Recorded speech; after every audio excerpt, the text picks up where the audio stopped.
Hello বন্ধুরা, welcome to রাজমিস্ত্রি channel. তো আজকে আমরা দেখাবো কিভাবে একটা ডিজাইনের মধ্যে গোল বৃত্তটা সোজাভাবে একদম নিখুঁতভাবে আঁকা যায়।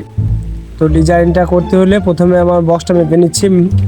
বক্সটা আছে আমাদের 5 ফুট, তো 2.5 ফুটের মিডিল হবে এবং উপর নিচে একটা মাপ নিয়ে নিলাম। উপর নিচে মাপ নেওয়ার পর নিচে থেকে 1 ফুট ছেড়ে দিলাম, উপরে 1 ফুট ছেড়ে দিয়ে একটা মিডিল করে নিলাম।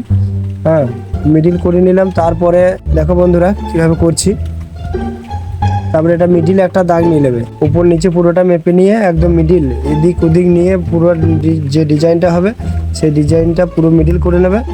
তারপরে এই ডিজাইনটা কিভাবে হচ্ছে তোমরা দেখতে থাকো। পুরো ডিজাইনটা একটা থালা নেবে, আর থালাটা একটা খাওয়ার থালা, যেটা সবারই বাড়িতেই আছে। সেই থালাটা নিলে অন্তপক্ষে তোমার কেল কম্পাস বা তোমার প্লেট সুতো এসব নিয়ে ইউজ করতে হবে না। একটা থালা মিডিল করে নিয়ে বসাতে পারলেই একটা গোল বৃত্ত আঁকা হয়ে যাবে। আর এই ডিজাইনের ফুল ভিডিও দেখতে হলে আমার চ্যানেলে ফুল ভিডিও দেওয়া আছে, সেখান থেকে দেখে নিও। ভিডিওটা যদি একটু ভালো লেগে থাকে ভিডিওতে একটা লাইক করে দেবে এবং নতুন নতুন ভিডিও পেতে চ্যানেলটাকে সাবস্ক্রাইব করে বেল আইকনটা অন করে দেবে। প্রথমেই ডিজাইনের ভিডিও তোমার কাছে পৌঁছায়।